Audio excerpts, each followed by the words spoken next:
Hello बच्चों, कैसे हो आप सब। आई होप कि आपकी प्रिपरेशन अच्छी चल रही हो। एग्ज़ाम्स आने वाले हैं तो ये वीडियो मैं उन बच्चों के लिए बना रहा हूँ जिनका या तो टॉपिक क्लास में छूट गया था या तो किसी रीज़न की वजह से उन्हें समझ में नहीं आया था। टॉपिक जो है वो क्लास 12 फिजिक्स के चैप्टर 1 इलेक्ट्रोस्टैटिक का एक टॉपिक है जिसका नाम है electric field due to uniformly charge straight wire. पहले जो हम इलेक्ट्रिक फील्ड का एक्सप्रेशन डिराइव करेंगे वो एक फाइनाइट वायर की वजह से करेंगे, और फाइनाइट वायर की वजह से इलेक्ट्रिक फील्ड का जो एक्सप्रेशन आएगा उसकी हेल्प से हम different cases like infinite wire, semi infinite wire, इन सब के लिए भी डिराइव करेंगे। सबसे पहले जो हम कैलकुलेट करने जा रहे हैं वो कैलकुलेट करने जा रहे हैं electric field due to uniformly charge finite wire की वजह से। तो मान लेते हैं कि हमारे पास एक स्ट्रेट वायर प्रेजेंट है और इस वायर की जो लेंथ है वो है l, और इस वायर पे जो टोटल चार्ज है वो है प्लस q। तो ये जो चार्ज है वो पूरा का पूरा यूनिफॉर्मली इस वायर पे डिस्ट्रीब्यूट हो जाएगा। हमें इस वायर की वजह से नेट इलेक्ट्रिक फील्ड बतानी है इस पॉइंट P पे।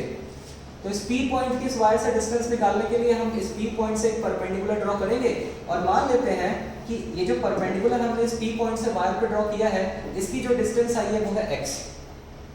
तो इलेक्ट्रिक फील्ड कैलकुलेट करने के लिए हमारे पास एक फॉर्मूला है कि अगर मान लेते हैं यहाँ पे कोई चार्ज है q और इससे r डिस्टेंस दूर इस p पॉइंट पे या किसी भी पॉइंट पे हमें इलेक्ट्रिक फील्ड कैलकुलेट करनी है, तो इलेक्ट्रिक फील्ड का फॉर्मूला होता है E = kq/r²।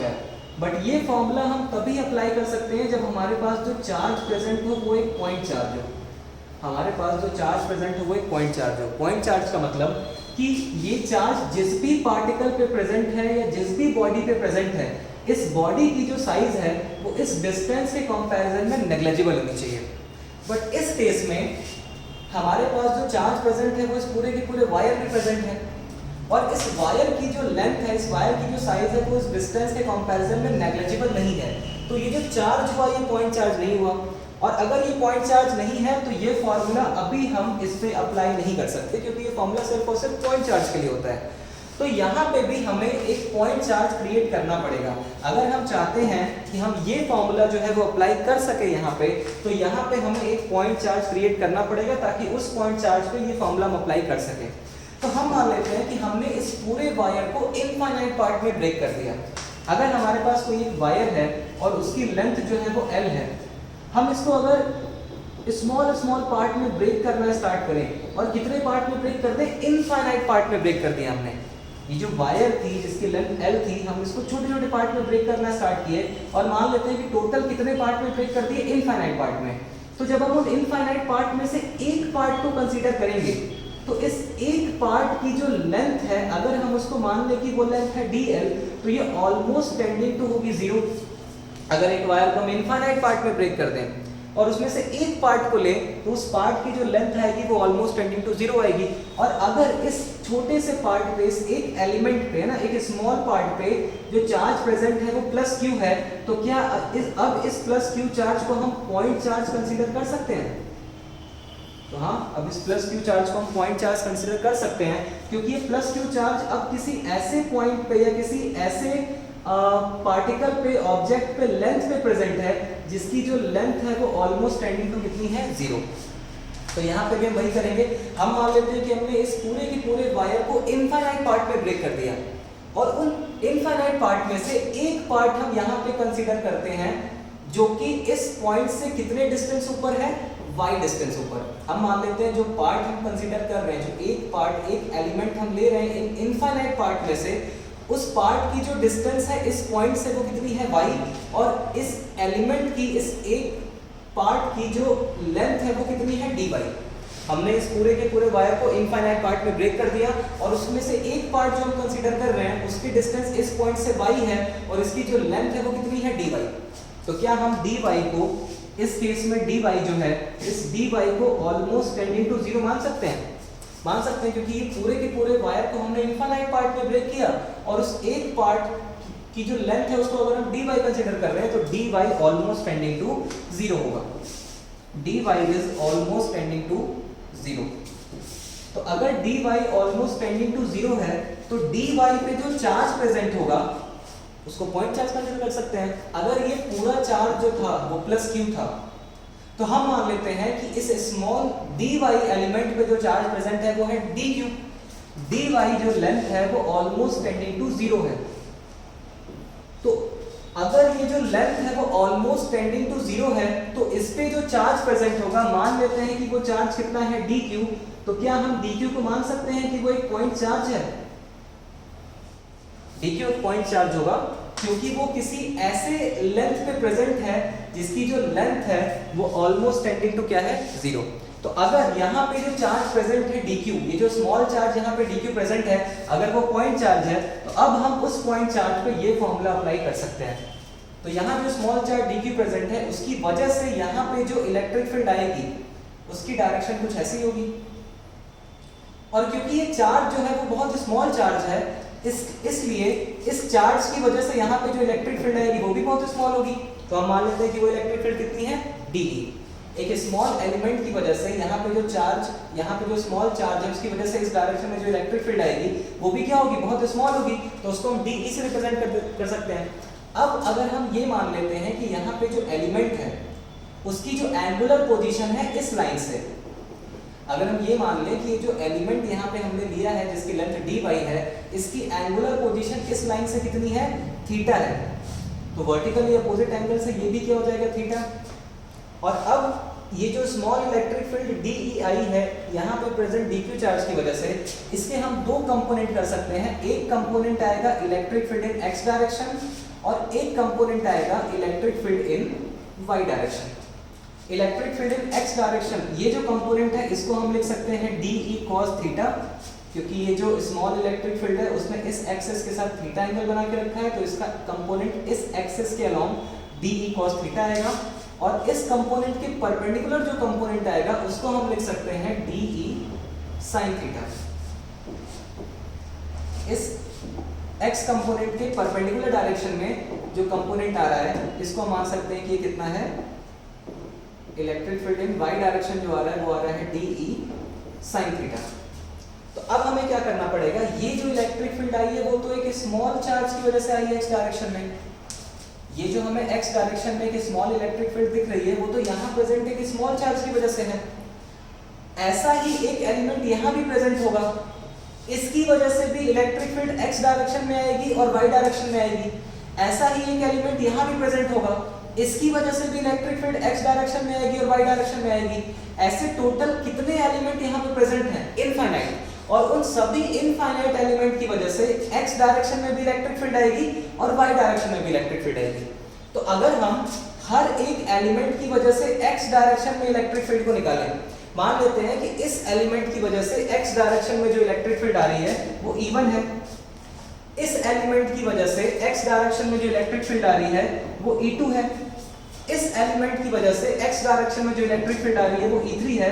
और ऐसे करते करते हम सभी एलिमेंट की वजह से electric field in x direction को कैलकुलेट करके अगर ऐड कर दें तो क्या हमें total electric field in x direction नहीं मिल जाएगा पूरे वायर की वजह से। अगर हम हर एक एलिमेंट की वजह से x डायरेक्शन में इलेक्ट्रिक फील्ड को निकालें और सबको ऐड कर दें तो क्या हमें इस पूरे के पूरे वायर की वजह से x डायरेक्शन में इलेक्ट्रिक फील्ड मिल जाएगी, मिल जाएगी। और इसी प्रोसेस को हम क्या बोलते हैं, इसी प्रोसेस को हम बोलते हैं इंटीग्रेशन, कि हर एक एलिमेंट की वजह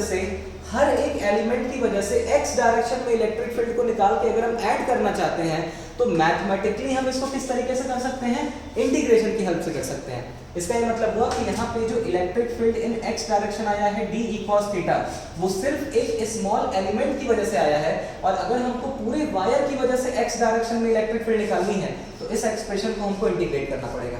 तो सबसे पहले हम x डायरेक्शन के एक्सप्रेशन को इंटीग्रेट करेंगे और उसके बाद y डायरेक्शन के एक्सप्रेशन को इंटीग्रेट करेंगे, तो हमें इस वायर की वजह से total electric field x direction में मिल जाएगी और y डायरेक्शन में मिल जाएगी।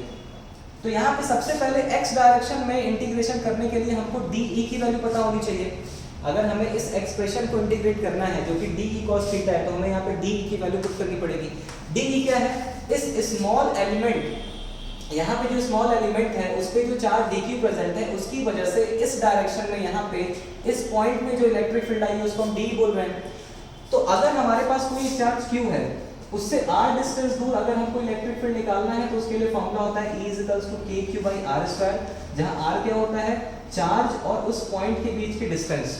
तो यहाँ पे जो हमारे पास स्मॉल चार्ज प्रेजेंट है, इस स्मॉल चार्ज और इस पॉइंट P के बीच की जो डिस्टेंस है हम मान लेते हैं वो कितनी है, z। हम मान लेते हैं जो डिस्टेंस आई है, ये डिस्टेंस कितनी है, z है, इस डिस्टेंस को मान लेते हैं z है। तो इस स्मॉल चार्ज dq की वजह से dE इलेक्ट्रिक फील्ड का जो एक्सप्रेशन आएगा वो आएगा कि हमें चार्ज की वैल्यू पुट करनी है, तो चार्ज यहाँ पे कितना है dq, हमने क्या माना है dy एलिमेंट पे जो चार्ज प्रेजेंट है वो कितना है dq, और डिवाइडेड बाई z का square kq by r square. यहाँ चार्ज dq है और इस dq चार्ज की इस पॉइंट से जो डिस्टेंस है वो कितनी है, z है। तो फॉर्मूला आ गया dE is equals to kq by z square, k dq by z square. अब अगर हमें dq की वैल्यू निकालनी है और z स्क्वायर की वैल्यू निकालनी है, हमें इन दोनों एक्सप्रेशन में dE cos थीटा और dE sin थीटा में dE की वैल्यू पुट करनी है, और dE के एक्सप्रेशन में dq भी आ रहा है और z स्क्वायर भी आ रहा है। तो dq की वैल्यू हम कैसे निकाल सकते हैं, हम मान लेते हैं कि अगर टोटल L लेंथ पे Q चार्ज प्रेजेंट है, ये जो पूरा का पूरा वायर है जो कि L लेंथ का है, अगर इस L लेंथ पे Q चार्ज प्रेजेंट है तो एक यूनिट लेंथ पे कितना चार्ज प्रेजेंट होगा। तो इस L को 1 बनाने के लिए L से डिवाइड करेंगे, तो अगर हम इधर L से डिवाइड कर रहे हैं तो हमको इधर भी L से डिवाइड करना पड़ेगा। तो अगर L लेंथ पे Q चार्ज है तो यूनिट लेंथ पे चार्ज होगा Q बाई L, और इसको हम क्या बोलते हैं, इसको हम बोलते हैं चार्ज पर यूनिट लेंथ, और उसको रिप्रेजेंट करते हैं लैम्डा से। इसको बोलते हैं लीनियर चार्ज डेंसिटी, जिसकी वैल्यू होती है total charge divided by length, कि मतलब अगर L लेंथ पे Q चार्ज है तो एक यूनिट लेंथ पे कितना चार्ज होगा, इसी को बोला जाता है लैम्डा। तो अगर यूनिट लेंथ पे लैम्डा चार्ज है तो यहाँ पे लेंथ कितनी है हमारे पास इस एलिमेंट की dy, तो अगर यूनिट लेंथ पे लैम्डा चार्ज है तो dy लेंथ पे चार्ज होगा लैम्डा इनटू dy, और इस dy लेंथ पे जो चार्ज है इस चार्ज को हम क्या बोले हैं, कितना है dq। इसका मतलब dy लेंथ पे यहाँ पे जो चार्ज आया है लैम्डा इनटू dy, ये एक्चुअली में किसकी वैल्यू है, dq की वैल्यू है। तो यहाँ पे हम लिख सकते हैं कि dq is equals to lambda into dy। हमारे पास dq की वैल्यू आ गई लैम्डा इनटू dy। अब हमें z की वैल्यू पुट करनी है। तो यहाँ पे अगर हम देखें इस ट्राइंगल में, तो क्योंकि यहाँ पे ये 90 डिग्री राइट एंगल ट्राइंगल बन रहा है, तो राइट एंगल ट्राइंगल में अगर हम पाइथागोरस थ्योरम का यूज करें तो हाइपोटेनस का square is equals to perpendicular का स्क्वायर प्लस बेस का स्क्वायर। तो z स्क्वायर को हम लिख सकते हैं z स्क्वायर is equals to x square plus y square. हमें z स्क्वायर की भी वैल्यू मिल गई। तो अब इन सारी वैल्यूज को अगर हम इस इक्वेशन में पुट करें तो dE आएगा dE is equals to k, dq की वैल्यू कितनी है lambda into dy divided by z square की वैल्यू है x square plus y square.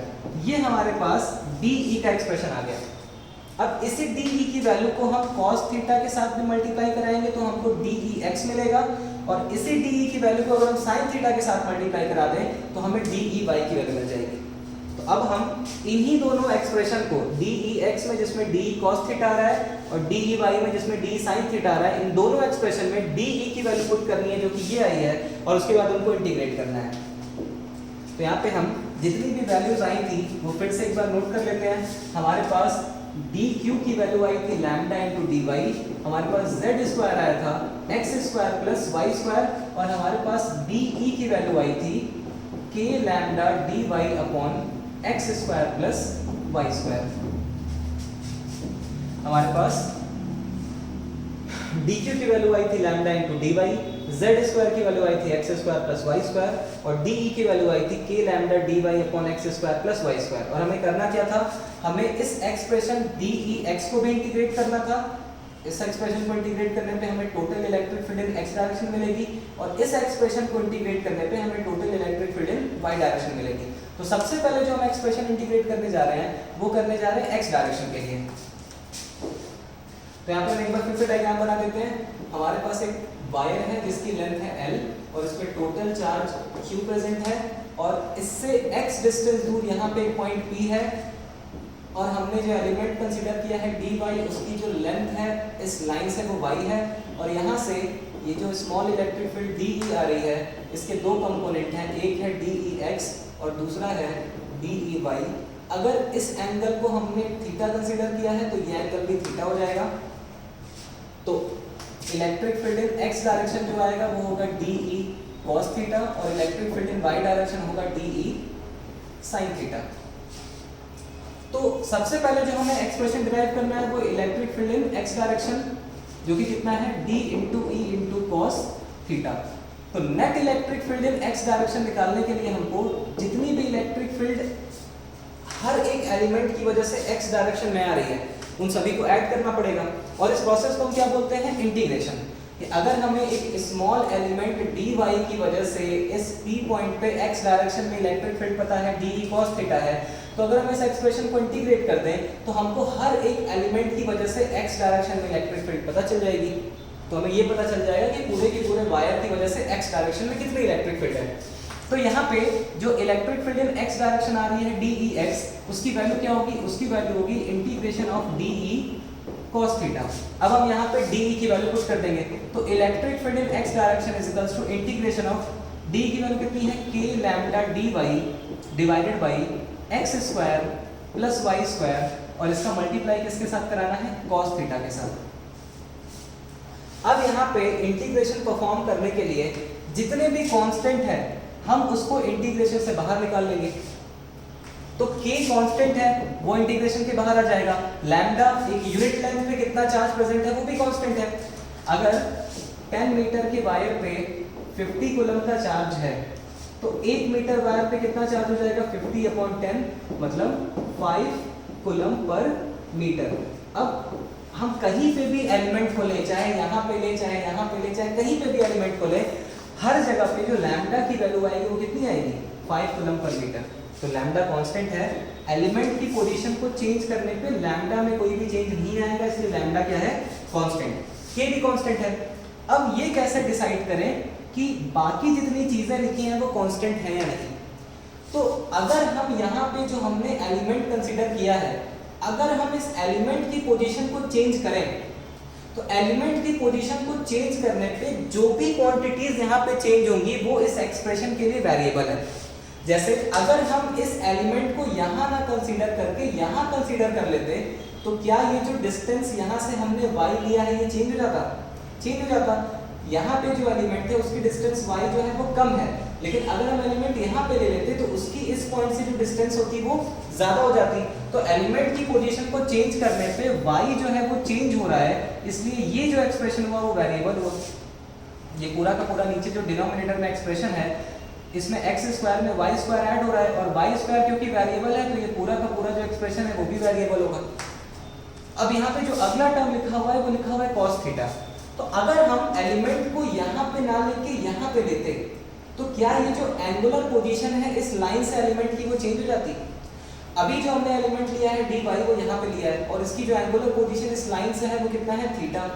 लेकिन अगर हम एलिमेंट को यहाँ पे ना लेके एलिमेंट को यहाँ पे ले लेते तो क्या इस एलिमेंट की जो एंगुलर पोजीशन है इस लाइन से वो चेंज हो जाती, हो जाती। ये एंगुलर पोजीशन कितना हो जाता, अब हो सकता है कुछ और हो गया हो, पहले कम था बाद में क्या हो गया, ज्यादा। तो इसका मतलब थीटा भी जो है वो वेरिएबल है, तो थीटा को भी हम इंटीग्रेशन के बाहर नहीं निकाल सकते। तो हमारे पास एक्सप्रेशन क्या हो जाएगा, cos theta dy divided by x square plus y square.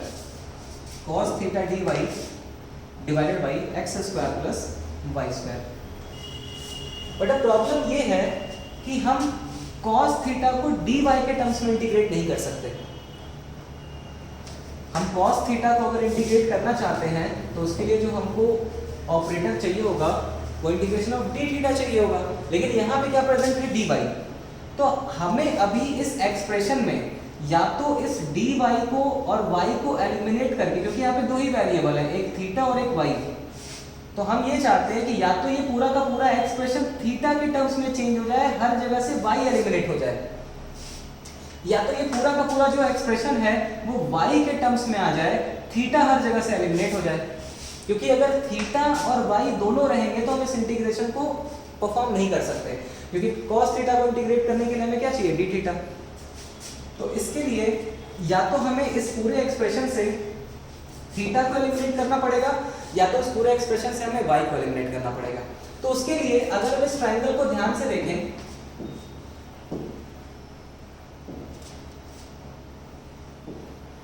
उसके लिए अगर हम इस ट्रायंगल को ध्यान से देखें तो इस ट्रायंगल में tan थीटा जो है, क्योंकि वो परपेंडिकुलर अपॉन बेस होता है, इस राइट एंगल ट्रायंगल में अगर ये एंगल थीटा है तो इस एंगल के लिए ये परपेंडिकुलर हो गया और ये हो गया बेस।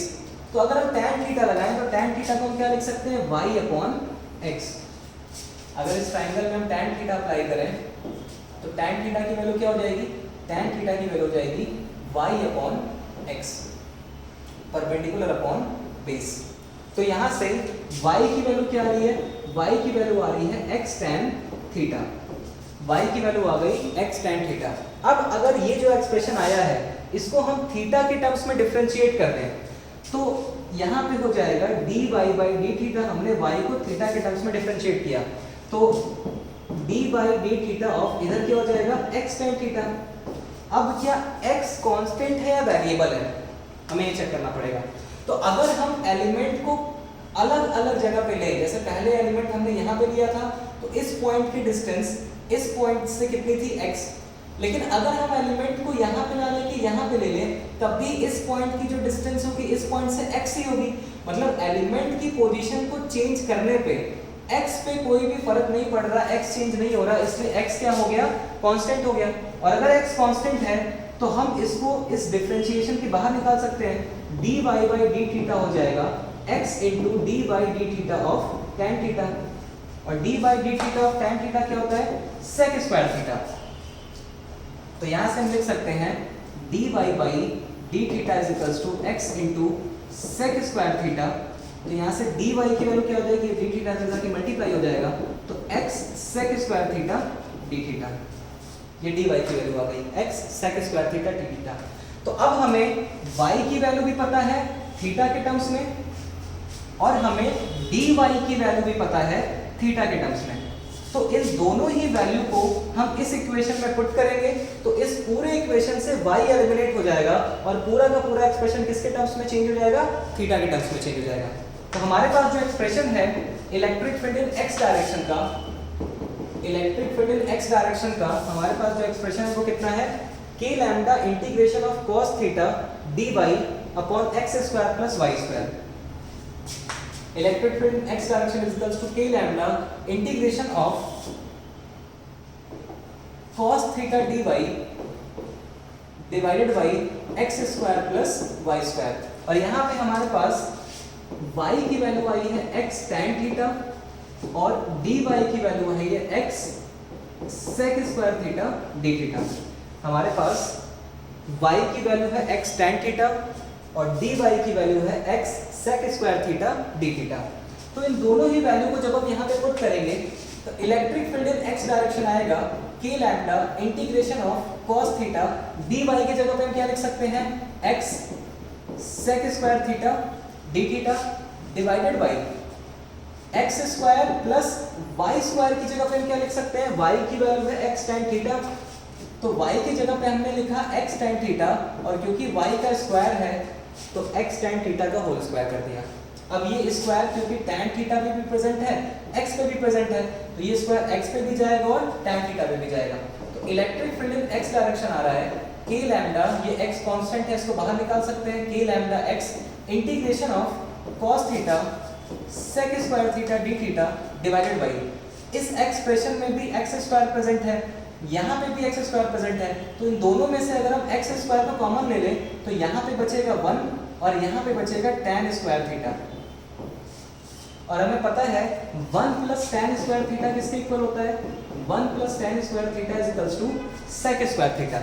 इसका मतलब ये जो एक्सप्रेशन यहाँ पे लिखा हुआ है ये एक्चुअली में sec स्क्वायर थीटा है और न्यूमरेटर में भी एक sec स्क्वायर थीटा प्रेजेंट है तो ये sec स्क्वायर थीटा और ये sec स्क्वायर थीटा कैंसिल हो जाएगा। Final electric field in x direction का एक्सप्रेशन आ रहा है k lambda x integration of cos theta d theta divided by x square. अब ये जो x है वो इस स्क्वायर को एक पावर रिड्यूस करेगा और क्योंकि ये x कांस्टेंट है तो ये इंटीग्रेशन के बाहर आ जाएगा। तो यहाँ पे अगर हम डायरेक्ट लिखना चाहें तो integration of cos theta d theta divided bye, यहाँ पे जो x है वो इस पावर को एक कम करेगा तो k lambda by x integration of cos theta d theta. तो अब इसी फाइनल इंटीग्रेशन को हमें परफॉर्म करना है, बट इंटीग्रेशन को परफॉर्म करने के पहले हमें ये पता होना चाहिए कि यहाँ पे लोअर लिमिट और अपर लिमिट क्या होगी। लोअर लिमिट और अपर लिमिट डालना क्यों जरूरी है, हमारे पास जो इंटीग्रेशन आया है electric field in x direction उसका फॉर्मूला आ रहा है k lambda by x integration of cos theta d theta. हमें ये इंटीग्रेशन परफॉर्म करना है लेकिन हमें यहाँ पे एक लोअर लिमिट और अपर लिमिट भी डालनी पड़ेगी। उसका रीजन ये है कि हम इस पॉइंट पे टोटल इस वायर की वजह से x डायरेक्शन में इलेक्ट्रिक फील्ड कैलकुलेट कर रहे हैं, और इस वायर में जितने भी एलिमेंट प्रेजेंट है, एलिमेंट मतलब जब हमने इस वायर को इनफाइनाइट पार्ट में ब्रेक किया तो जितने भी पार्ट्स आए वो इस पॉइंट और इस पॉइंट के बीच में ही प्रेजेंट हैं। मतलब जितने भी एलिमेंट की वजह से हमको x डायरेक्शन में इलेक्ट्रिक फील्ड निकालनी है वो एलिमेंट इस पॉइंट और इस पॉइंट के बीच में ही प्रेजेंट है। हमें किसी ऐसे पॉइंट की वजह से इलेक्ट्रिक फील्ड नहीं निकालनी जो इन दोनों पॉइंट के बीच में ना हो।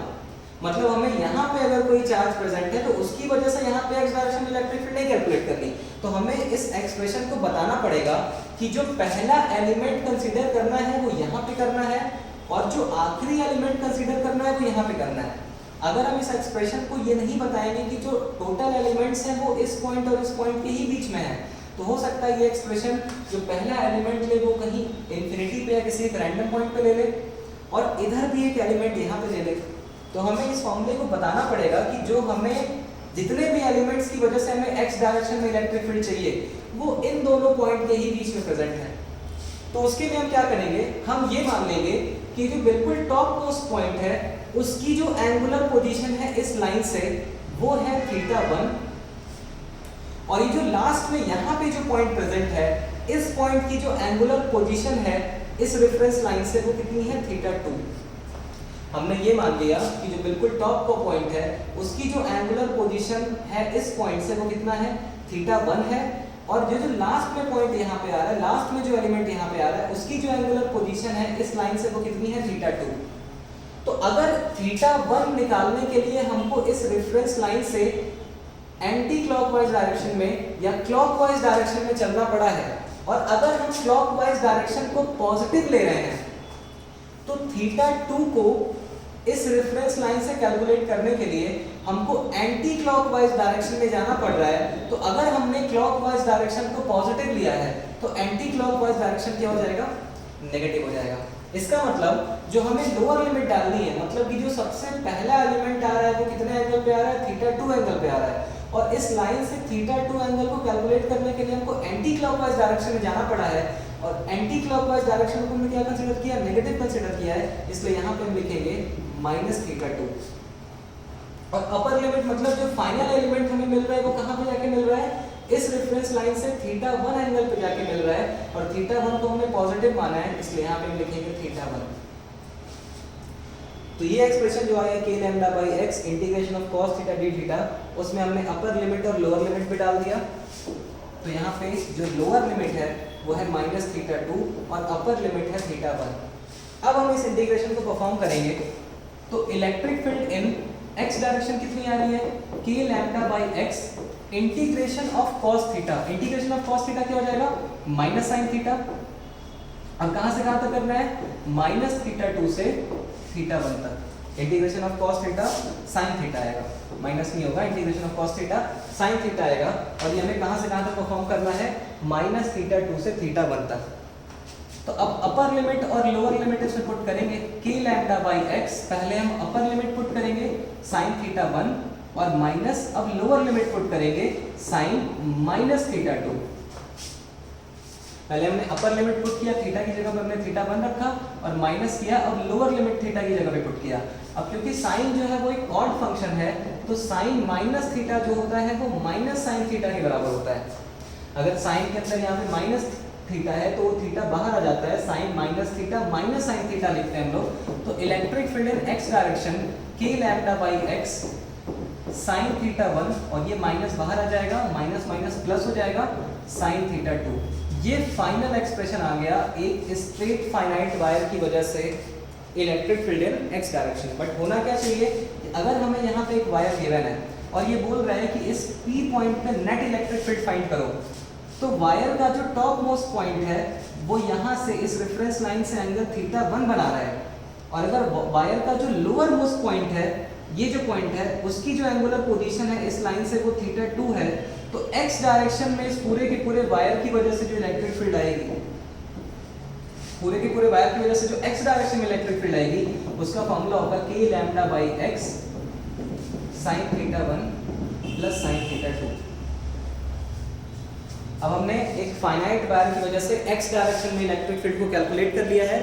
अब हमको y डायरेक्शन में इलेक्ट्रिक फील्ड कैलकुलेट करनी है। Electric field in y direction d e sin theta, electric field in x direction d e cos theta. तो हमने इसे स्मॉल इलेक्ट्रिक फील्ड को जब इंटीग्रेट किया तो हमें टोटल पूरे वायर की वजह से x डायरेक्शन में कितनी इलेक्ट्रिक फील्ड आएगी उसका एक्सप्रेशन मिल गया। अब अगर हम y डायरेक्शन में जो स्मॉल इलेक्ट्रिक फील्ड है, जो जिसका एक्सप्रेशन आ रहा है d sin थीटा, अगर हम इसको इंटीग्रेट करें तो हमें y डायरेक्शन में टोटल कितनी इलेक्ट्रिक फील्ड है वो मिल जाएगी। तो हम y डायरेक्शन के लिए इलेक्ट्रिक फील्ड का फॉर्मूला ड्राइव करने जा रहे हैं। Small electric field in y direction is equals to d e sin theta. और हम यहाँ पे कुछ वैल्यूज पहले से लिख लेते हैं, जैसे d e की वैल्यू कितनी आई थी, d e is equals two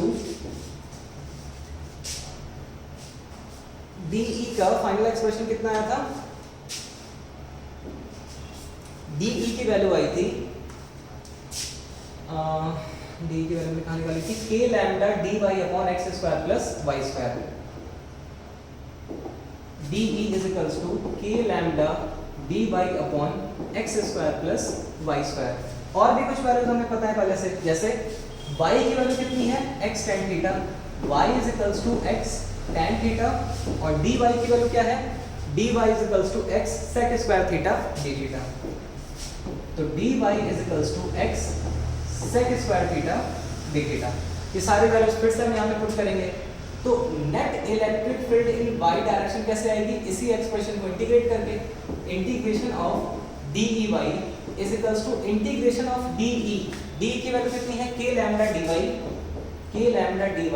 divided by x square plus y square, और इसका मल्टीप्लाई किससे होगा, इसका मल्टीप्लाई होगा sin थीटा से। फिर वही हमारे पास प्रॉब्लम आई कि हमें इंटीग्रेशन जो परफॉर्म करना है उसमें थीटा भी वेरिएबल है और y भी वेरिएबल है। तो इस एक्सप्रेशन से हम ये चाहते हैं कि या तो पूरी तरीके से y एलिमिनेट हो जाए या तो पूरी तरीके से थीटा एलिमिनेट हो जाए, तभी हम इस इंटीग्रेशन को परफॉर्म कर पाएंगे।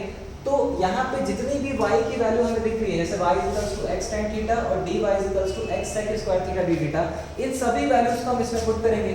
Electric field in y direction is equals to, जो भी कांस्टेंट है इंटीग्रेशन एक्सप्रेशन के बाहर निकालेंगे, k कांस्टेंट है, लैम्डा भी कांस्टेंट है, integration of sin theta, dy की वैल्यू कितनी है, dy की वैल्यू है x sec square theta d theta divided bye, हमें पता है यहाँ पे एक्सप्रेशन क्या आने वाला है, y स्क्वायर की वैल्यू, y की वैल्यू जब हम x tan थीटा रखेंगे तो यहाँ पे आएगा x स्क्वायर प्लस y की वैल्यू हो जाएगी x square tan square theta, y square की value x square tan square theta हो जाएगी। और अगर हम इन दोनों में से x स्क्वायर को कॉमन ले लें, अगर हम यहाँ पे दोनों में से x स्क्वायर को कॉमन ले लें तो यहाँ पे 1 बचेगा और यहाँ पे बचेगा tan स्क्वायर थीटा। सेम वही प्रोसेस जो हमने लास्ट बार किया था, हमने नीचे डिनोमिनेटर से x स्क्वायर को जब कॉमन लिया था, इन दोनों में से जब x स्क्वायर को कॉमन लिया था तो नीचे क्या आया था 1 प्लस tan स्क्वायर थीटा। तो यहाँ पे भी जब हम x स्क्वायर को कॉमन लेंगे तो यहाँ पे बचा 1 प्लस tan स्क्वायर थीटा, और 1 plus tan square theta sec square theta होता है, तो sec स्क्वायर थीटा और sec स्क्वायर थीटा कैंसिल हो जाएगा। ये जो x है, ये नीचे जो पावर 2 है उसको भी एक रिड्यूस करेगा, तो ey is equals to k lambda, इस x ने इससे पावर रिड्यूस किया, 2 माइनस 1 कितना हो गया 1, तो x पे पावर 1 नीचे डिनोमिनेटर पे हुआ, और ऊपर क्या बचा है, integration of sin theta d theta. और कहाँ से कहाँ तक परफॉर्म करना है, माइनस थीटा 2 से थीटा 1 तक हमें इंटीग्रेशन परफॉर्म करना है। हमने पहले ही अपर लिमिट और लोअर लिमिट बता दिया यहाँ पे कि जो लोअर लिमिट है, जो हमें लोएस्ट एलिमेंट लेना है, उसकी इस लाइन से जो एंगुलर पोजीशन है वो थीटा 2 है, और जो सबसे टॉप मोस्ट एलिमेंट लेना है उसकी इस लाइन से जो एंगुलर पोजीशन है वो थीटा 1 है। अब क्योंकि थीटा 1 क्लॉकवाइज डायरेक्शन में इसलिए हम इसको पॉजिटिव ले रहे हैं, और थीटा 2 एंटी क्लॉकवाइज डायरेक्शन में है इसलिए हम इसको नेगेटिव ले रहे हैं। तो थीटा 1 पॉजिटिव रखना है और थीटा 2 की वैल्यू नेगेटिव रखनी है। तो ये हो जाएगा Ey is equals to electric field y direction is equals to k lambda by x, sin theta का इंटीग्रेशन होगा माइनस cos थीटा, और इसकी वैल्यू पुट करनी है माइनस थीटा 2 से थीटा 1 तक।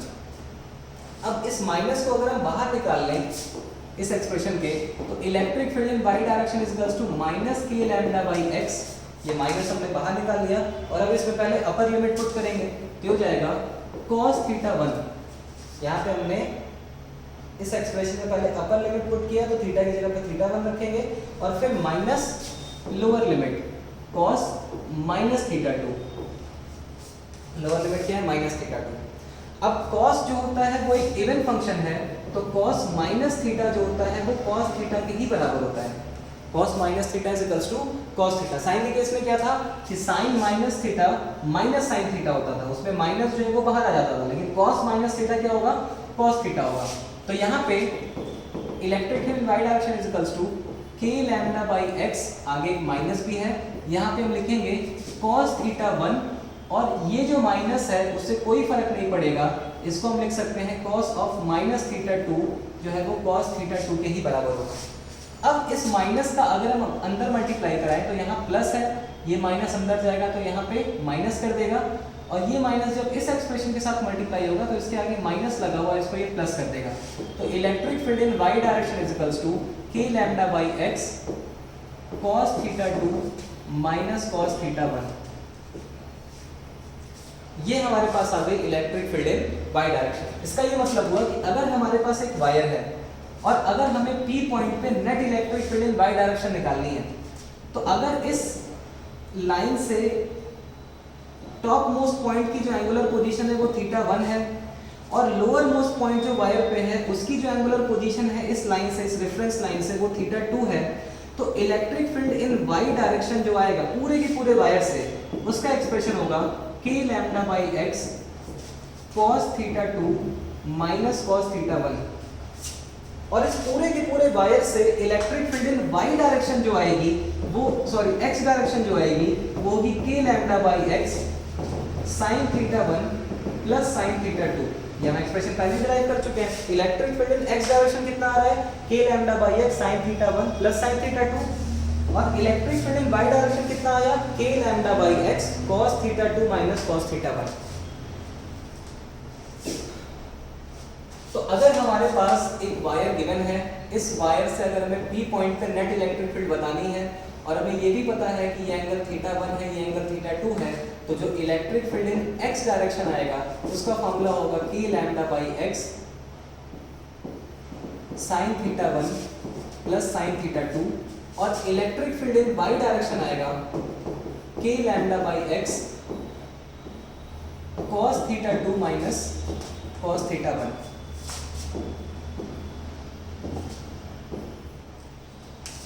जिसमें थीटा 1 क्या है?